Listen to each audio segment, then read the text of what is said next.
Hey, good afternoon here, Tom Stewart. This is Smart Business Moves. Liz will be joining me sometime here later on in the stream, but at the moment she is tied up with some other commitment at the moment. She's temporarily indisposed, I guess we should say. So we'll be holding the fort here by myself for the first part of our discussion anyway. We've been having some discussions here over the last couple of weeks about various aspects and parts of our foundations program, the one that Liz, Derek, and myself share. And we're going to be continuing that today. We're going to be talking about KPIs. We're going to be sharing a new model, relatively new model that we came up with called Pay, Price, Productivity, and Efficiency, or PPPE model. Hey, Leslie, how are you doing today? Good to have you. We're going to be talking numbers, but this is going to be different. It's going to be fun.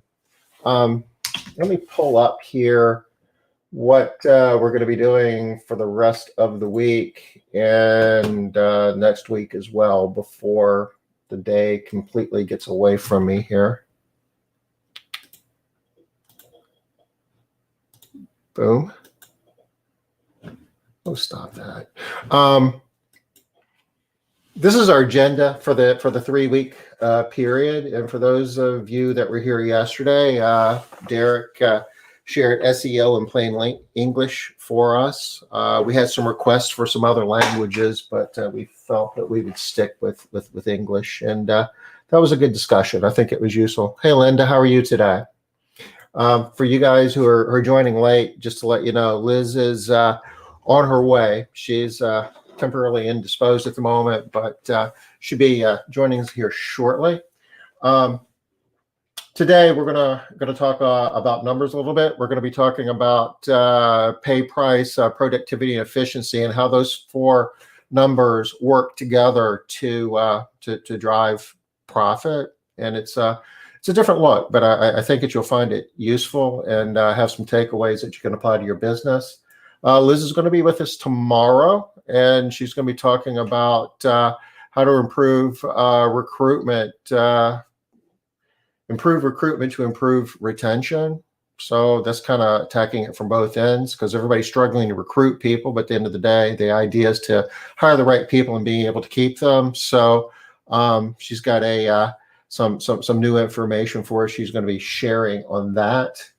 That would pretty much wrap us up for this week. So next week we would be jumping back into a discussion that Derek will be leading, talking about sales as a teachable skill, which is really kind of interesting, because a lot of us kind of think that you need to be born to be a salesperson, and a lot of it's about personality and behavior types and so forth. You know how Liz does disc assessments and uses that to determine behavioral characteristics. And I guess there are some disc profiles. At least the common convention is would make one a better salesperson than another.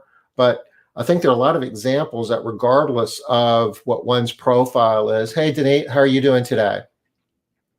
We're going to be showing that you can take just about anybody that has a drive and an interest to learn how to do sales. And a lot of it is just about the process. It's about the playbook. And if you follow the playbook step by step, it doesn't matter if you're charismatic. It doesn't matter if you're outgoing. You can be introverted. You can have a lot of different disc styles, if you will, and still be a successful salesperson by following the playbook.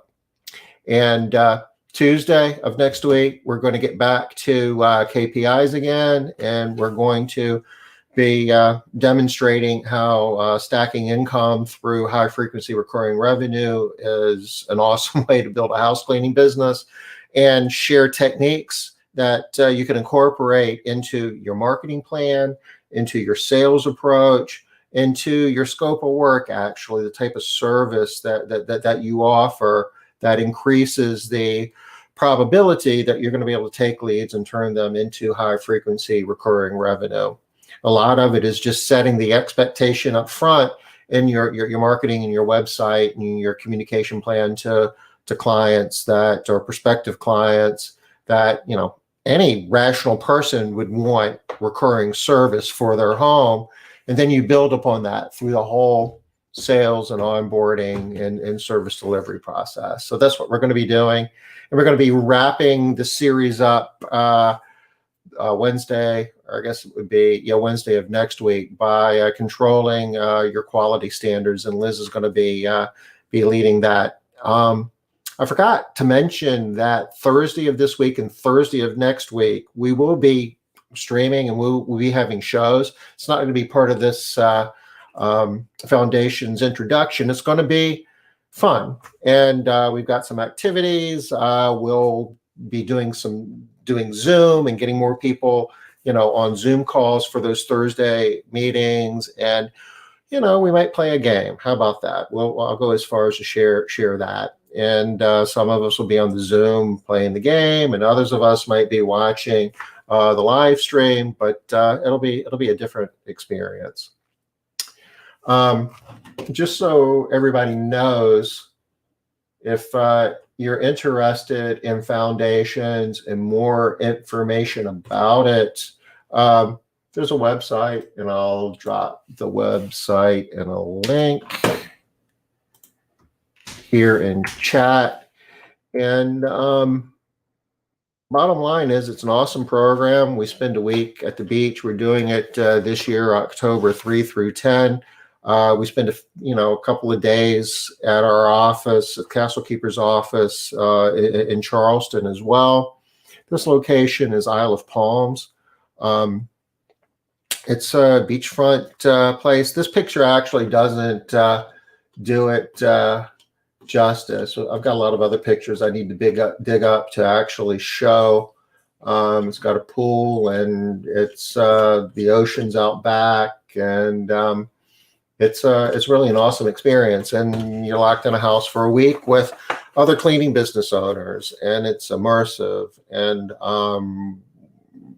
we've got a long list of people who've done this. This is the 11th time that we've done it, and I don't think there's a single person that's ever done this program that wouldn't tell you that it's a life-changing experience, that you'll build relationships and you'll make friends and you'll learn things about your business and about yourself, and take away things from this that will affect how you approach your business from that day forward. So it's really cool activity, and we're going to be sharing more about this over the days ahead. I'm going to try to dig up some pictures here. Maybe I can share later this week of more about the property and where it is, and how this whole program works. So for today's discussion, let me pull up my deck here.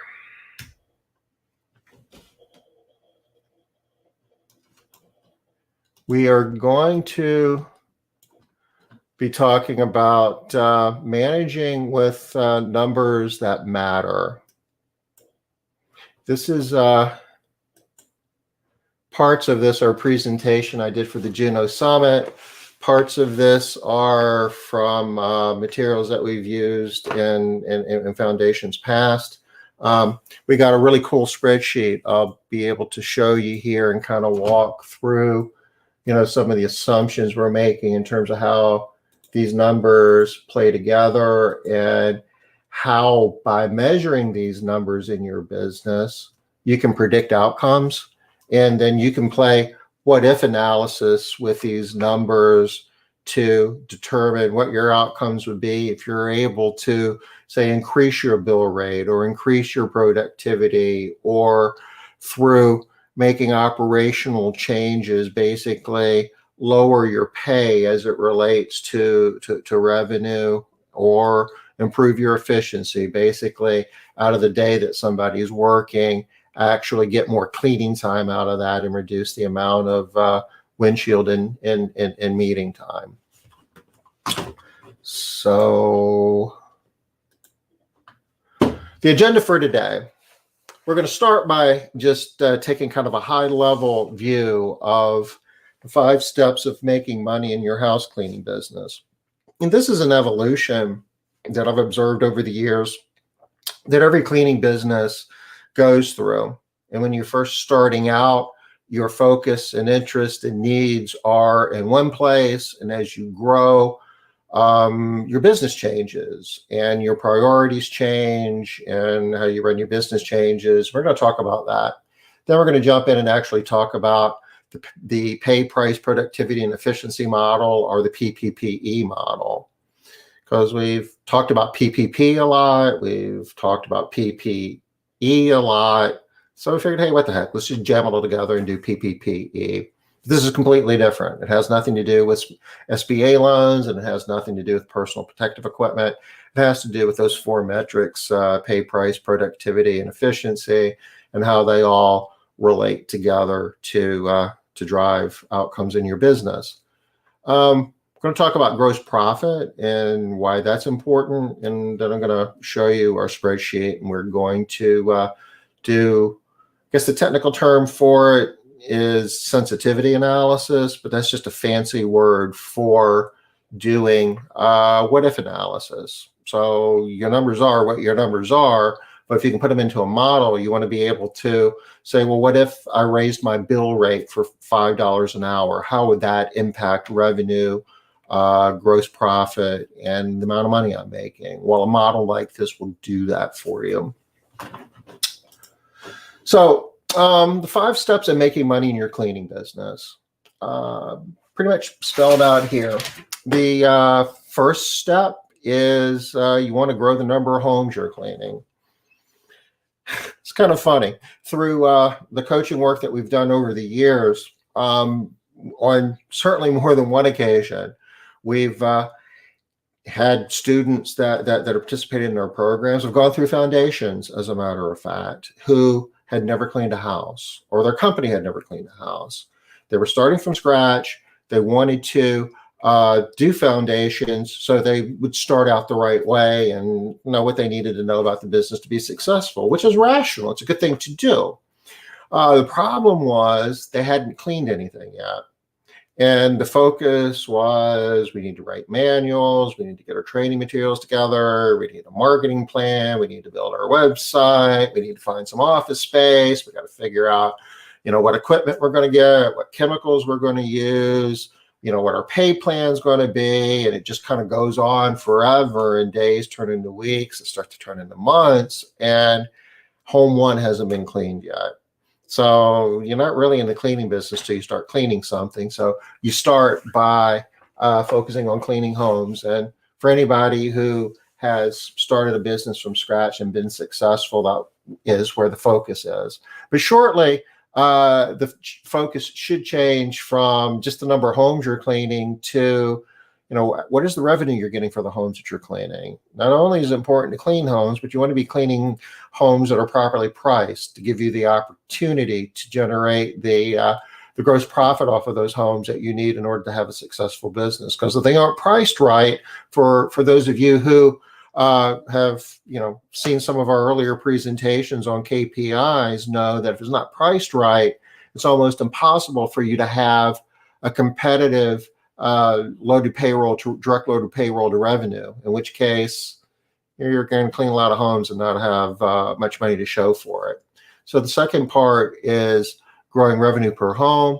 The third step, and I've got a slide on each one of these, we're going to get in details, I just want to go through these real quick, is to grow your gross profit per home. And again, for those of you who have been with us in sessions like this past, gross profit is really the magic number and the thing that we want to be driving up, certainly as a percentage of revenue. There's operating expenses, your fixed expenses, if you guys remember that. So the fourth step is really focusing on the other expenses in your business to make sure that as much of that gross profit as you're generating translates into net profit.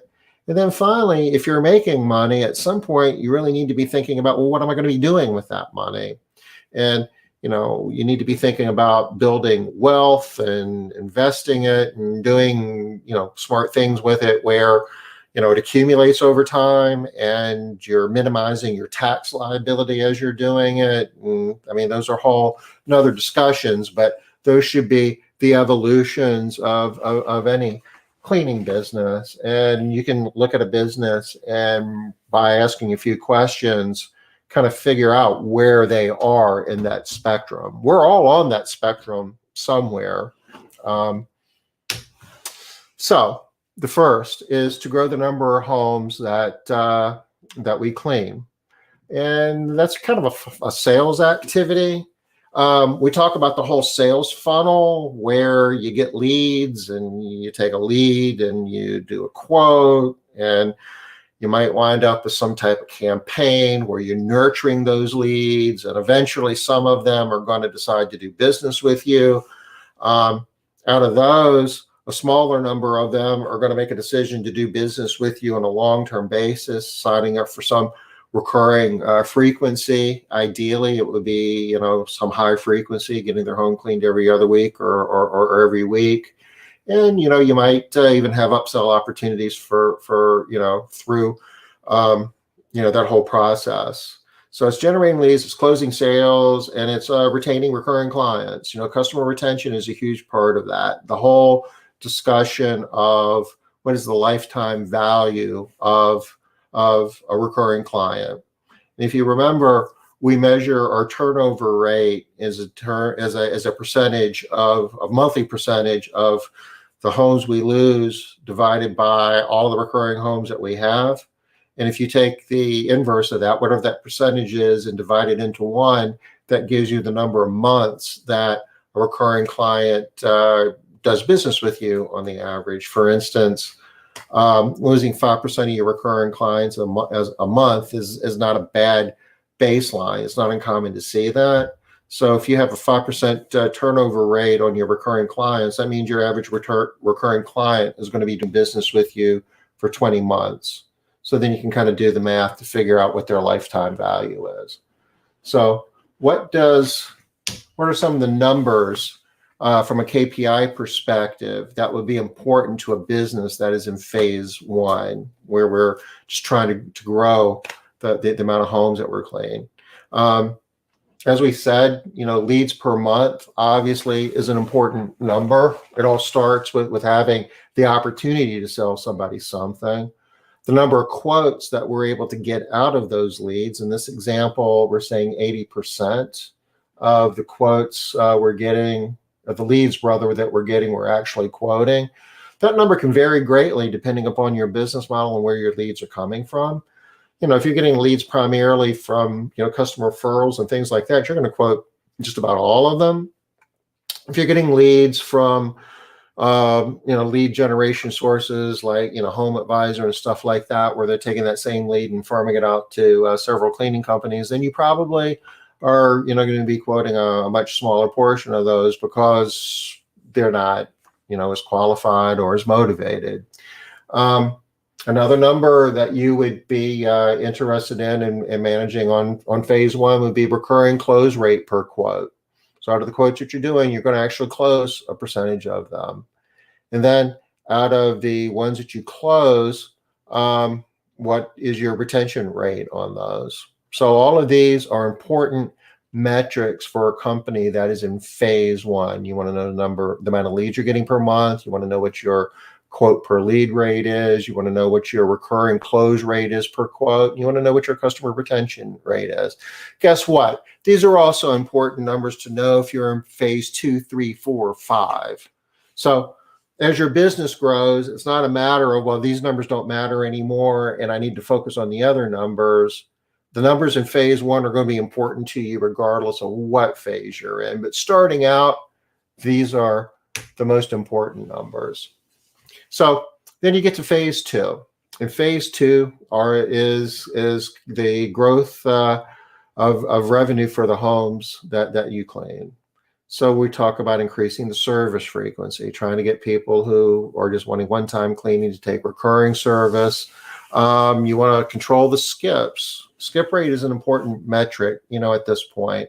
What percentage of your recurring clients just don't get their home cleaned on any particular day because I'm out of town, just go ahead and skip my cleaning and come the week after next at your normal time. Well, that's lost revenue. You can see that skip rate of 10% or more in some companies and needs to be measured and needs to be controlled. By the way, if anybody has any questions, please don't be bashful about jumping in and asking. We can certainly stop and take questions throughout our discussion.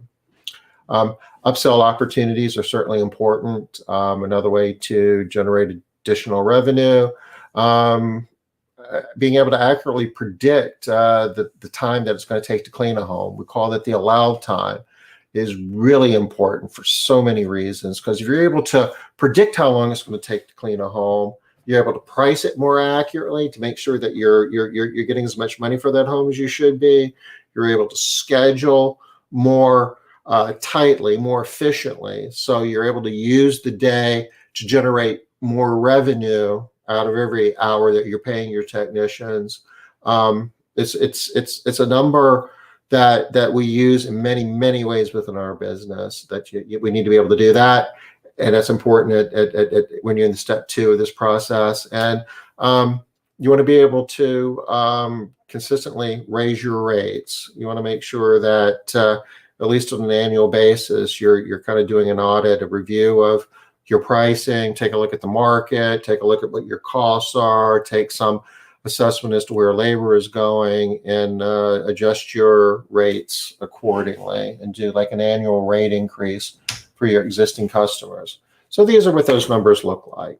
Allowed rate, the bill rate for allowed hour is an important metric at the second phase of growth. Number of jobs per month per home.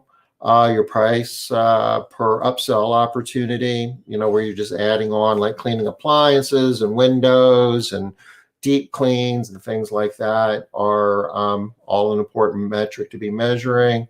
Upsells per jobs, how many jobs do you actually, what percentage of your jobs do you actually get to do these upsells for, is a number that you want to be measuring at this stage. And your rate increase, your annual rate increase, is certainly a number that you want to be watching.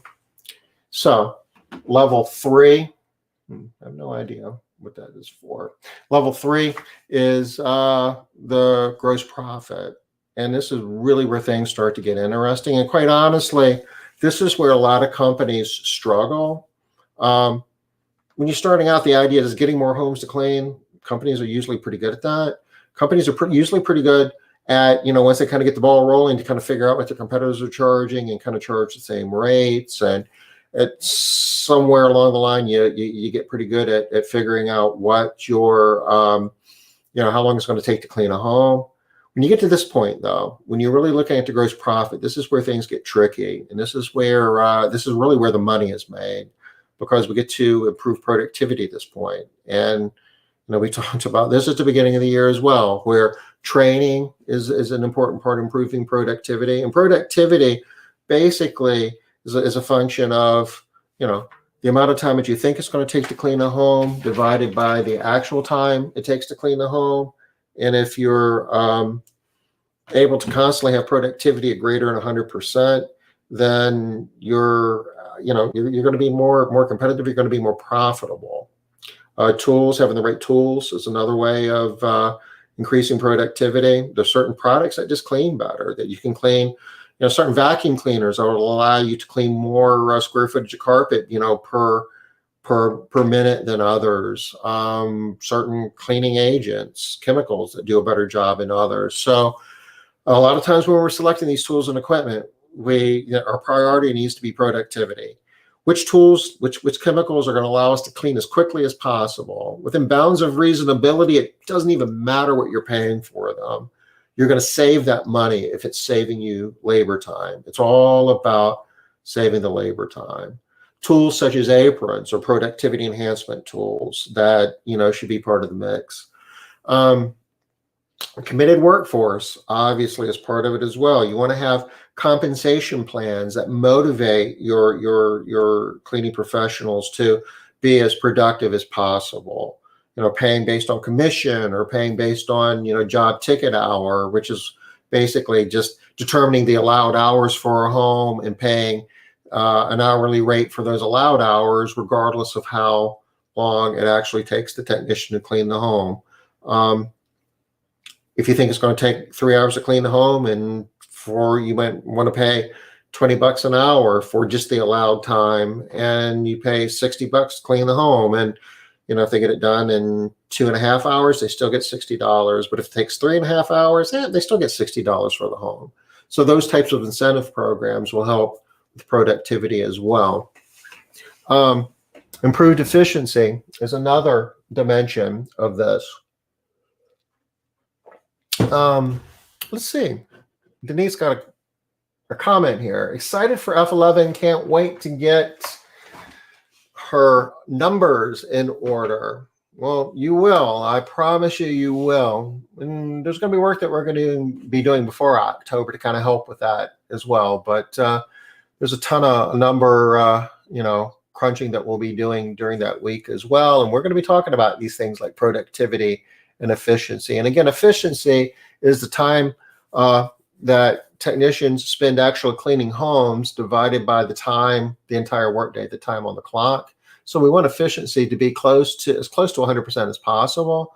But if you're cleaning multiple homes in a day, there's always going to be a certain amount of drive time and so forth. So you want to schedule in a way where drive time is minimized. So you want to group your jobs together, your homes together in a way where you're zoning it out and you're minimizing drive time, and create incentives for your clients to be flexible in terms of how you schedule them, so you can move them around and cluster them in a way to reduce the drive time. Part of that is managing clients' expectations. If you can get your clients to understand how they benefit by helping you be more efficient. You want them to be spending more time cleaning their home, not time looking out of a windshield going from job to job. And by helping you be more efficient, you can be more cost effective. And you're more cost effective, it helps you contain your rates. And you can actually make that pitch that you can make more money and you can save the customers money if you guys work together to reduce the drive time and the other non-productive time. And again, a committed workforce here as well. Need to be committed to try to get the homes cleaned as quickly as possible and still meet the scope of work, but also want to be committed to use our time between jobs as efficiently as possible. The final number here is the loaded pay per clock hour, loaded direct payroll from our previous discussions. So there's a lot of ways that we can do that. Safety programs are important, because if we have accidents, our workers' comp goes up, and that takes our loaded pay and can make it go up materially. And that's just money that we're spending that we don't have to. So we certainly want to manage loss runs, is kind of the industry term for accidents that the insurance company has. So we want to manage those and keep them low. Unemployment claims or other parts of the labor load that we, don't want to lose. Unemployment claims. As a rule, try not to fire people. More times than not, in this industry, if it's not working out, you can talk to them and they'll agree that maybe they need to find another job and they'll quit, so you don't have to terminate them. If you do have to terminate them, make sure that you have everything properly documented and walk them through a process. So if you have a claim, you can defend it and it won't count against your unemployment loss run. And just reduce employee turnover. This is probably the biggest one out of this category, because turnover results in having to hire more people and having to onboard more people and having to train more people. And if you're going to lose somebody, more times than not, it's going to be somebody that you just hired, and that can drive your loaded direct payroll on the clock hour basis up in a material way. So we want to manage that. So here are some of the numbers. Productivity, allowed hours divided by job hours. Efficiency is another number that we want to manage. And the average loaded pay per clock hour, we want to keep that number down. And again, we can do that through, safety and managing unemployment claims. And there's the productivity. All of that plays into that. Growing the net profit, that's basically controlling what I call the non-strategic operating expenses. You can say that I'm gonna lower my expenses by eliminating my marketing budget. Well, you can do that, and at the moment, it's going to make it look like you're generating more net profit, but in the long run, it's going to hurt you. So you want to be strategic, and you want to be thinking about long run. And if you're going to be cutting expenses, if you can find, cheaper office space that still meets your needs, if you can, look at your business model maybe and do more, solos, reduce the amount of cars that you need to have. I mean, those are some things that you can do. There's a lot of strategies you can take, but, and if you're going to, your marketing, you need to measure. That's a whole nother discussion. But, just not spending anything on operating expense can basically, do more harm than good from a net profit standpoint. You need to have operating expenses. You just need to be applying them strategically. We talk about that a fair amount at Foundations. We do a deep dive on that. Don't want to, what I'm saying here is don't cut your expenses that control growth, that contribute to growth. You want to automate where you can. If you can make an investment in technology that actually automates and helps you get better outcomes in other ways. Technology is not a commodity. If you're really going to be looking at technology, you want to be looking that in the perspective of what's going to get you the best outcome. It's just like your cleaning products and your cleaning agents. Hey, Liz, how are you?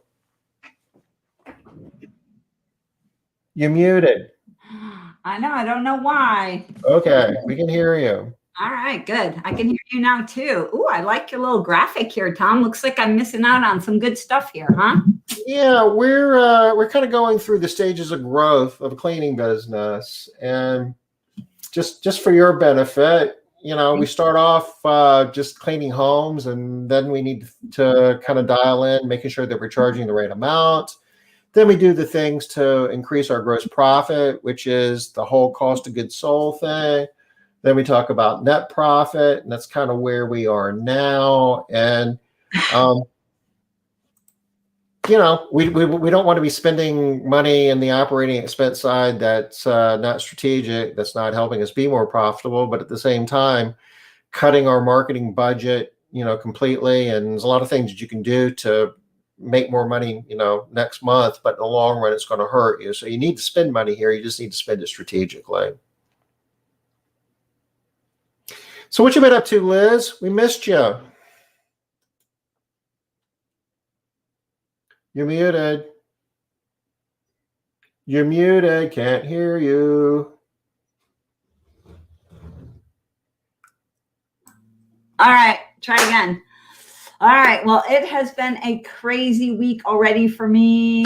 I am doing the certified high performance coaching that Brendan Burchard offers. So I'm super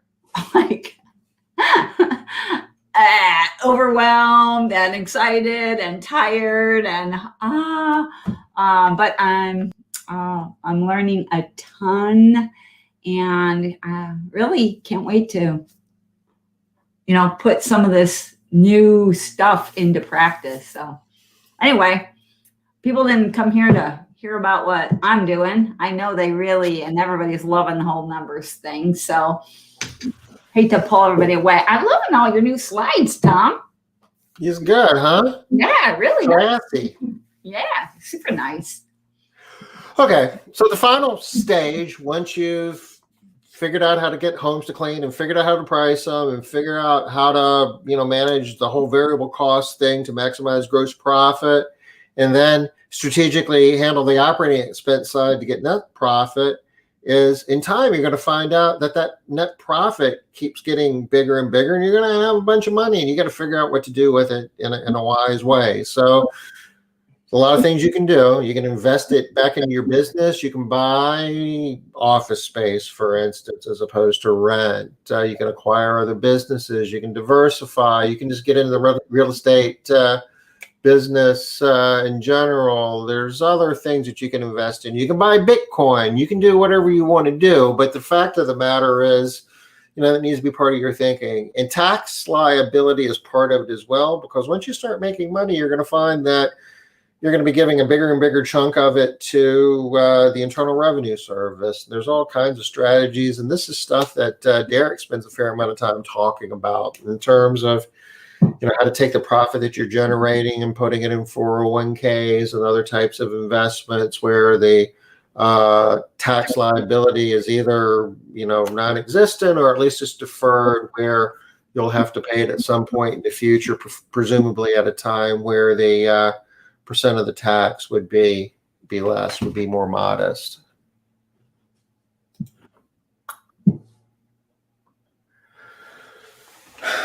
So let's take a minute and talk about PPPE. We're talking about pay, price, productivity, and efficiency. I can't be the only one that's like, every time I hear this, I have this whole thing that goes on in my head around, are we talking about the PPP? Are we talking about personal protection equipment? Like, what are we talking about here? Well, it's we kind of took advantage of the fact that PPP is something we talk about on a regular basis. The deadline for the second round of that, by the way, has been extended from the end of March to the end of May. So if you haven't applied for your second round yet, if you qualify, you got a little more time to do it. Certainly take a hard look at that, and if you think you can rationalize that you do qualify, I would. It could be very helpful. It's I love free money from the government for so long. I didn't know they extended it for 2 full months. That's awesome. They did. You've got to the end of May now to apply for it. Very cool. Very cool. Is there any reason why people would not want to take advantage of the PPP, Tom? The only reason would be if you didn't qualify, and you have to show a diminution of income quarter over quarter over the course of 20 versus year 2020 versus year 2019. Is it 25% or 20? I can't even remember. I can't either, because the employee retention tax credit, you had to show a diminution of income as well. Although there were other stipulations with that, where if the government said you had to close and some other things, you could apply. You could qualify for those even if your income didn't drop that much. I think it's 25%. It's either 20 or 25. Linda, Denise, Leslie, I may know if it was 2025. So really, though, you're thinking if you qualify, you should be getting a reason not to apply for the money if you qualify, right? Oh, absolutely. Okay. If you qualify, the bank basically kind of looks at your numbers, and if they say you qualify, they submit it to the SBA, and the odds are pretty good you'll get it. And then you have to go through, use it the way that's intended to be used. But if you do, then it'll be forgiven. So at that point, you don't have to pay it back. One thing that is weird, Tom, is my first PPP. I put in for forgiveness, and every week I'm getting an email saying that it's under review. It's under review. It's under review. I'm like, just approve it. You're making me nervous stretching it out every week. Have you heard of that from anybody? Do you get? So they're proactively telling you that we're still reviewing it. Yeah, every single week. I'm like, hey, just approve it. So this is at the bank. They haven't passed it on to the SBA yet. Oh, you know what? You're so smart, Tom, because you're right. That's exactly what's happening. It's just at the bank. It's still at the bank level. 25% reduction of income quarter over quarter. For most of us, that's quarter two. Most of us saw the biggest hit in quarter two. That was when things started getting real crazy and businesses were being shut down, and we're having all the discussions about we essential businesses, and we really didn't understand very much about what COVID was and how it spread, and nobody wanted to go, have any people in their home. It was, that's our best bet. But if you can show a 25% drop in income, your 2020 top line revenue versus your 2019, you qualify, and you want to apply. Cover higher training pay with an improved training program. Yes, smart. Yeah. Mm-hmm. I mean, training is, well, Tom, you and we talked about this, and actually Derek too. We have a lot of people that are paying full price for foundations right off the bat instead of making payments like they typically do because they have PPP money. And really, we actually said amongst ourselves, how smart is that? I mean, really, that is one of the smartest things to do, is to invest in your company, invest in training.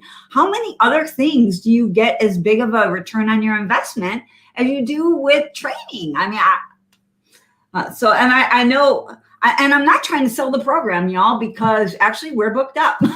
So it's not what's happening right now. I just think that that's really smart to be investing in training. So we're all sold out, right? So we're not selling. So well, we're sold out. But can I stop talking about it? No. Okay. Absolutely not. Because we were talking with Heather about maybe, hey Paul, about maybe finding a way to like double up people in rooms or something, because Paul, we need a chef. Yeah, my goodness, we got to find some solution. We'll work something out, Paul. There's maybe a sofa or something left. We'll figure something out. I'm still talking about all the food that you made. I'm excited that you're in too, Susan. This is going to be our biggest foundations by far to date. We're actually trying to work on logistics and how we're going to fit all the people in all the different rooms. And, so we're going to be making some modifications. Well, we have to modify every single year because we have to modify content, obviously. I was really thinking that I was going to be able to get, when we first set this up, that I was going to be able to get away with maybe 10% modification to my presentations. And then COVID. What the heck? So at this point, anybody that's been to foundations before and saw my content, this is going to all be all the alumni. All of my content is going to be new. About 90% of my content has to change and shift because COVID. So your stuff doesn't really have to shift all that much, does it, Tom? Well, it's evolved. There's some new stuff. I mean, I'm sharing a little bit of it here. We've done this. We built this model since the last foundations class. Oh, really? Oh, yeah. Okay. Oh, yeah. Because you did it at This was Juno. Genius. Oh, no. Juno. We did this for Juno. Juno. And, the concept we've used internally for a long time. If you remember, we would open a branch and we use this to kind of peg, our goals and what we needed to do. And we weren't getting there quick enough. We'd do the whole what if analysis to figure out, where do we want to adjust? But we never really put it in the class and shared it. Yeah. All right. Cool. It's new. Lots of new stuff. Yeah. I mean, I've got a few things more in the deck here, but you guys have wired in enough. This guy is Willie Sutton. He's a bank robber from, I guess, the 20s or the 30s. And when he was arrested by the FBI, a reporter asked him, "Why do you rob banks?" And he says, "That's because I rob banks because that's where the money is, right?" And for us, the money is primarily in this direct labor expense thing, which is that cost of goods sold, which is that loaded direct payroll to revenue. So if we were thinking like Willie Sutton and we wanted to go to where the money is, we really want to attack this direct labor expense. And we've talked about, the P&L and how to do the whole COGS and gross profit and operating expense to get your net profit. We know how to do that. We understand this. We've seen this ad nauseum. Liz, have we seen this enough? I feel like we have, but every once in a while we get new people on here that are like, wow, that's true. We can go back and look at the old videos. We've talked about this before. Where's Robin? Robin, do we need to go? No, but go back a slide, Tom, real quick, if you would. And the reason I wanted you to come back a slide here is this is something that we don't show very often. We don't show when the COGS are getting a little bit unwieldy and what that can look like and how it can impact things. And yep, Robin's like, don't need to do that again. He's done with that. No. Robin, did you get the DEVs I sent you? I hope you got the link because I know it was a little bit tough to get into with the zip file. Let me know if you need me to change that out. Okay, but back to this. I was wondering, Tom, like we talk a lot about, like your Willie Sutton thing, go to where the money is, right? And so we talk about COGS, but like when your COGS are at 62%, isn't that kind of a scary place to be? What we have seen in the past is where people will start sort of going into this denial thing, where they just sort of stop looking at the problem altogether. Well, look and see, Robin. I sent it by Messenger. And so I was wondering if you could talk a little bit about, when your COGS are going out of control. We've already talked ad nauseum, I would think, about how to manage that. But what about just managing the fear around that, or the idea that you don't have to be afraid? It's, just there are things to do. You can fix it. Well, what's scary is when the number is high, or let's back off a little bit. What's really scary is you're cleaning homes week after week after week, and you don't have enough money to cover payroll and the other expenses, and you don't know why. So once you understand why, then you can understand, well, these are the things that I can do to get a better outcome. And it's, you're managing your business at that point. And, so your cost of goods sold is huge. If it's too high, I don't care what you do, you're not going to make money. You're going to be miserable. Your jobs are going to suck. Your customers are going to hate you, and you're not going to want to get out of bed in the morning. Yeah. I don't know. Maybe I'm exaggerating a little bit, but truly, you can't build a healthy, strong business without controlling this number here. Yeah. The 62% is getting up there. It would be a problem area that you'd want to address. And there's a long list of things that you can do about that once you are able to get your profit and loss statement in this format. You can actually see the number and say, okay, well, now I understand why I'm working so hard and don't have anything to show for it. So we can implement strategies to attack it. And Susan, to answer your question, this example that Tom's showing could be for any time frame. The awesome thing about a P&L is that you could pick it for that number that we just saw. That could have been a large company's month, could have been a large company's week, a very large company's week, could be a smaller company's year. It could be a 6-month time frame. It could be any time frame, which is so awesome about your P&L. You can, change those dates. So it could be any time frame. I believe the spirit in which this was done would have been like a monthly P&L.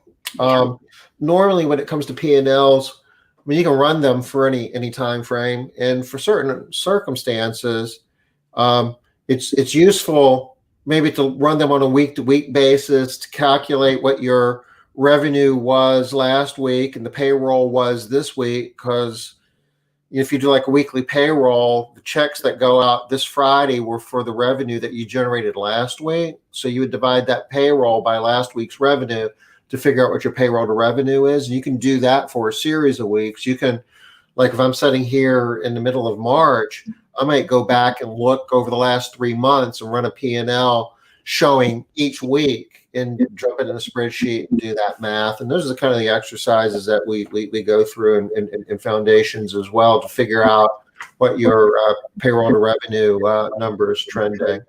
This is a company that's.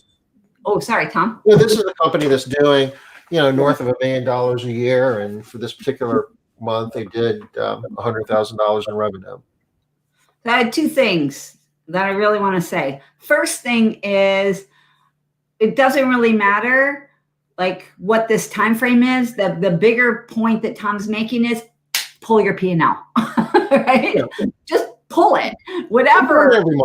Look at it every month. And if it doesn't look like this with your cost of goods sold at, you got your revenue at the top and below it, you got your cost of goods sold. And if it doesn't have a number here that says gross profit, then you need to go back and whoever is your bookkeeper, does your accounting, sets up your QuickBooks, and you need to say, hey, I want my P&L to look like this. And if you can't get that done, come to Foundations and we'll show you how to do it. We'll help you do it. We'll do it with you. And for you specifically, Susan, because you are signed up for Foundations, at the beginning of April, you're going to be joining the MMA groups. So we track this in the MMA groups. We have a way to track it daily. You don't have to track it daily, but until you get familiar with it, we will encourage you to start tracking this information on 5 numbers on a daily basis until you're like, oh my gosh, I know that number. And you feel comfortable pulling it. Because that's usually the biggest thing, is just getting over the, oh, it's so hard thing. Yeah, you're going to love it, Susan. So yeah, the beginning of next month, it's going to be a lot of work. So I know you're excited, but just be ready. Linda, tell her how much work it's going to be. Okay. It might not feel like it, Liz, but we're close to being to the top of the hour here. Oh, sorry, Tom. I missed you. Here. Just quickly, I promised that I would show how all this works within the PPPE model. If you remember, the whole, green numbers go up, red numbers go down. So the numbers that we really adjust are over here. And if you've got a business with an average bill rate of $35 an hour with an efficiency factor of 75%, which means over an 8-hour day, you're typically cleaning 6 hours and you're driving around 2, because 6 divided by 8 is 75. And if your average loaded pay rate per clock hour is $18, then depending on what your productivity factor is, and also your average allowed hours per job is 3, and you've got an operating expense of $5,000, and those are variables you can play around with as well. For these various productivity factors and for these levels of monthly revenue, this is how much money you would make or you wouldn't be making. So, for example, if I'm at 90% productivity and $21,000 a month in revenue, I'm breaking even. So the real important part of it is, how much revenue you're generating in a month.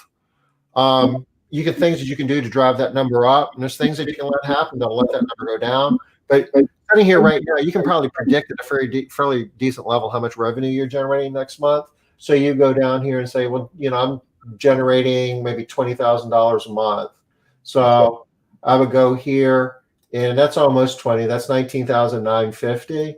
And I would go look across here and say, okay, well, if I'm billing $35 an hour and 75% efficiency, and if, say, my productivity is at 100%, I'm making $1,200 that month, $1,270. But maybe that's not enough, because maybe I got other bills to pay. I've got a mortgage and a bunch of stuff. Maybe I need to make $3,000. Well, what does that look like? well, maybe I can get my bill rate up to 40 if I do that. Actually, it was the number of jobs per month that we were doing. Let me go back to that. And I was on, if I do 100, make it 200 jobs a month. And if I go across here and I got a productivity of 100, then I'm making 1,600. But say I need $3,000 for the month to make it work. Maybe I need more than that. If I bump this up to 40, and if I go back to my 200 and I'm still at 100% productivity, I'm up to 4,600. So just by raising my bill rate per hour $5, I've made, and basically more than double the amount of money that I'm making. If I can do some training, I might be able to get my productivity up to 110%. So I'm up to about $6,000. And if I start scheduling a little bit better and I can get my efficiency factor up to 80%, and I work on my workers' comp and get this down to $17 an hour. Oops, that's a little too low. 17, and I'm still stuck at the 200, jobs a month though, and I'm at 110%. That's 7,500. You might be able to live off of that. Certainly a lot easier than you could in 1,600, right? So if you're not making the money you need to make, you don't, it can be scary. But if you understand the numbers that are driving it, you know where to spend your time in order to fix it. And then it's not just about getting more customers. A lot of times we fool ourselves into thinking that's the answer when it might not be. And there's more here in terms of percent profit, and there's a growth model, and all that's for another day. But just an example of how those basic KPIs are really important in terms of understanding how you're making money, and those are the ones that you want to manage and the ones that you want to drive in the right direction. It's not about how many homes you clean; it's about how much money you make doing it. Yes, net profit. I love that. I think that's one of the things I really love about that PPPE spreadsheet that you share, Tom, because nobody really talks about net profit. They're always talking about the top line, how much money you're bringing in. But conversion rates, how many leads are you getting, how many, all that. And all, conversion rate is important. I mean, that's a contributing factor. But that's not where it ends. That's just where it starts. Yeah, absolutely. Not that bottom. And when people are talking about the bottom line, right? They're literally talking about the bottom line on the P&L, y'all. The bottom line is the bottom line, isn't it? Bottom line is the bottom line, right? Which I always kind of liked. So thanks for everybody that is on here today. Thanks for letting me ramble. It's been a rough day, and I kind of missed everybody in Smart Business Moves, so I appreciate that. It's been a rough day? It has been a rough day for me. I was up early today. You all know I get up early anyway. I normally am up at 4:15, and today I was up at 3:45, so it's been a rough day. Yeah, this wasn't one of my most awesome days either, but we're here, and it's all good. Oh, Paul, ending the call on a high note. It's not what you make, it's what you take. There you go. I like that. That's awesome, Paul. Tom, Paul, you make me happy. That's awesome, Paul. Thank you for that. That was an awesome share. Okay, guys. It's top of the hour. I dropped the link to Foundations. I'm not sure what that means. Liz is telling me that it's sold out, but don't register right now. So anyway, we'll be back tomorrow. Liz is going to have an awesome presentation for us. And Thursday, we're going to do something fun. I went as far as to say we're going to play a game, Liz. Okay. Well, we're going to talk about that. We're going to do a Zoom call, and it's going to be, we're not going to dress up in green and, drink green beer or anything, but can I bring out my Teletubby suit, or what was it? Not Teletubby. Care Bear. Although Teletubby would be fine too. Okay, guys. We'll see you here tomorrow at 5 o'clock Eastern. Bye-bye.